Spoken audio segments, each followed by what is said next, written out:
Darren's newly opened restaurant was in the development zone of Aurous Hill City. The zone was far from the city center, a wide-open area with a lot of land and not many people. Charlie was a little puzzled why Darren would choose to open a restaurant way out here.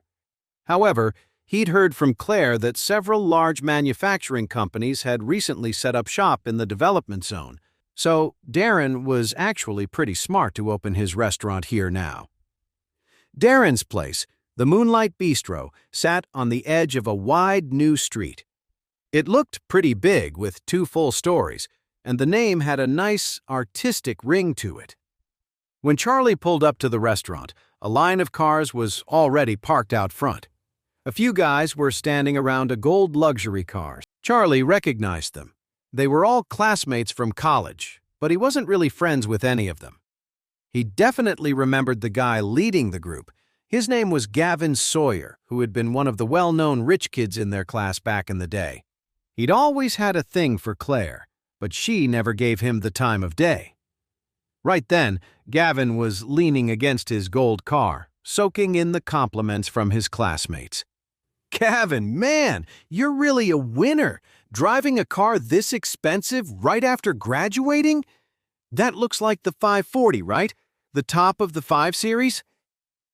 Gavin laughed and said, "Oh, a 540. It's nothing much, just around 700,000 or 800,000, that's all." "A 540? That's the most expensive imported model in the 5 Series. Gavin, your car must have some serious power, right?" Gavin smiled and said, "Yeah, it's all right. The acceleration is pretty strong. You generally don't run into anyone on the street who can keep up." "That's awesome! If only I could have this car. My girlfriend keeps nagging me that I can't afford a car, and it's so annoying." Just then, someone with sharp eyes saw another car from the same brand arriving and said in surprise, "Oh, is that one of our classmates too?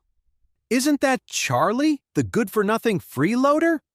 Looks like Claire's in the passenger seat. That freeloader is driving a luxury car too. It's gotta be Claire's car, right?" Gavin also saw Charlie in the car and said with a sour look on his face, "What a lucky break for him." Just then someone asked, "Hey, what model is that he's driving?" At that moment, Charlie pulled the car up and then backed into a parking spot. Gavin glanced at the 520 on the trunk emblem and suddenly smirked with contempt. A 520! The absolute base model of the 5 Series. He's just fronting, trying to look like he has money. The guy next to him quickly nodded and said, "Gavin, you have the top-of-the-line 5 Series, and he has the cheapest one. Yours is way better, right?" Gavin snorted coldly. "I could buy 2 of his cars." "You're the man, Gavin!" Just then, Charlie turned off the car and Claire and Elsa got out first. A few of the guys immediately straightened up and swarmed them. "Well, look who's here! The 2 prettiest girls from our class, together!" Claire and Elsa greeted everyone politely. Gavin looked at Claire, who was even more beautiful now, and felt a bitter surge of resentment. Why? In college, he'd chased after Claire like crazy, but she wouldn't give him the time of day. Now she was married to this live-in freeloader. God must be blind. Thinking about it just made him mad, and he sneered, "Well, Charlie, looks like you've got it made living at Claire's house. Even got yourself a nice car. Did Claire buy it for you? You really found the shortcut in life. You're an inspiration to us all." Claire's expression soured when she heard that. Elsa, standing next to her, immediately jumped in. "Gavin, you've got it all wrong. Claire didn't buy this car. Charlie bought it himself." "Oh," Gavin curled his lip. "Awesome. You're rolling in a 5 Series." Then he deliberately tried to get a rise out of Charlie. "Hey, Charlie, the roads out here in the development zone are empty, and that main avenue is wide and straight. What do you say we race? See who's faster?" Charlie frowned, feeling annoyed at Gavin's attitude. Why is this guy always trying to start something with me? We're not even friends. Besides, who is he trying to race? My car is a 760, the most expensive and fastest model they make. Racing him would be like bullying a kid. Gavin thought Charlie was scared and immediately sneered. What's the matter, Charlie? Still the same as you were in college. What are you afraid of? Worried about the cost of gasoline? It's not a big deal. I'll even fill up your tank for you. Elsa protested, clearly annoyed. Hey, Gavin, what's your problem? Your car is a 540 and Charlie's is a 520. There's a huge difference in power. You call that a fair race? Gavin just shrugged. A race is all about the driver's skill. A good car doesn't guarantee a win. It also comes down to technique and courage. I don't know if Charlie here has the guts to compete. If not, then just forget it. It's not like he's ever been one to step up. We all know that. Charlie didn't get angry. He just laughed and said, Gavin, a race is fine, but we can't just do it for bragging rights, can we? We should put something on the line, otherwise it's boring. Okay, Gavin had been worried Charlie wouldn't take the bait. When he heard Charlie suggest a bet himself, he was thrilled, thinking Charlie was walking right into his trap. He blurted out, Fine, how about this? Whoever loses gets on their knees and admits defeat to the winner. What do you think? Charlie shook his head. We're all adults here. Let's not be so childish.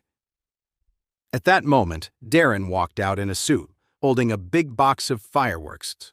When he saw Charlie, he rushed over excitedly. Hey, Charlie, you made it! Charlie nodded and smiled back. Congrats on the grand opening, Darren. Darren smiled and said, Thanks, man. Gavin said coldly, Charlie, don't change the subject. Tell me, what do you think the bet should be? Darren asked curiously, What's going on? What are you guys doing? Charlie just smiled slightly, looked at the big box of fireworks in Darren's arms and asked him, Darren, how big of a show do those fireworks put on? It's a huge display, Darren smiled. These weren't cheap.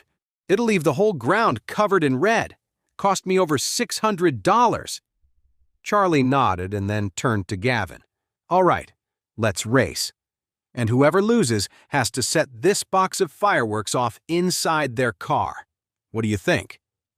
When Gavin heard this, he could barely contain his excitement. His car was a 540, and Charlie's was a 520.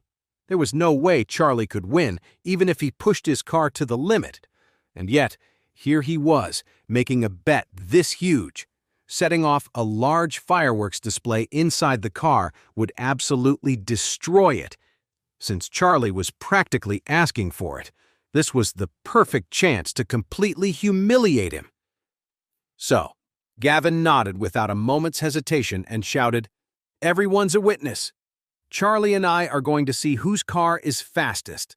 If I lose, I'll set these fireworks off in my own car and light them. Then he added, and if anyone backs out and goes back on their word, their whole family will have to live with the shame. A crowd of 20 or 30 people gathered around the entrance, eager to see the show. Everyone thought Charlie was an idiot. A 520 daring to challenge a 540? This was all a straight shot. On a road like this, speed had very little to do with skill, and everything to do with the car's performance. It looked like Charlie's brand new 520 was about to be declared a total loss. Claire kept trying to talk Charlie out of it. Charlie, don't let him get to you. He's doing this on purpose. Don't race him. Charlie just smiled. Don't worry, honey. I'm not going to lose. Gavin laughed loudly. Oh, Charlie, I'll give you one thing. You've got guts. In that case, let's cut the and just race.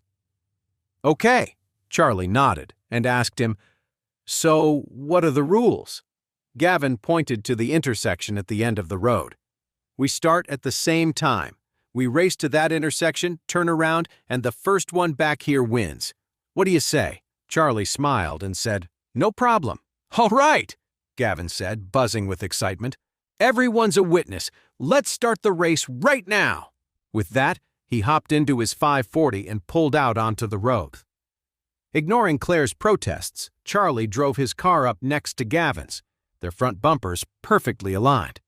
Just then, one of the guys grinned. "Ha ha ha, I'll do the countdown for you." "Okay," Gavin smirked. "Start whenever you're ready." Charlie nodded and switched his 760 into sport mode. The 760 has a 6.6-liter engine with 585 horsepower. Gavin's 540, on the other hand, has a 3-liter engine with 340 horsepower.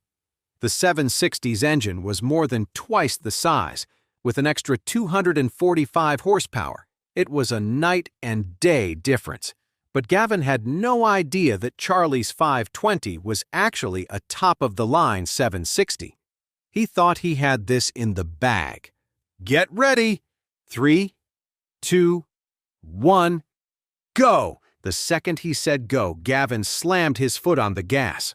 He knew Charlie was going to lose, but he wanted to make it as humiliating as possible. So he tried to get an even bigger lead. But what he didn't expect was the black shadow that shot past him on his right, instantly leaving him in the dust. It was Charlie's 520. Gavin couldn't believe his eyes. How was that possible? No way! To know more, listen to the audio series Heir in Hiding, only on the Pocket FM app.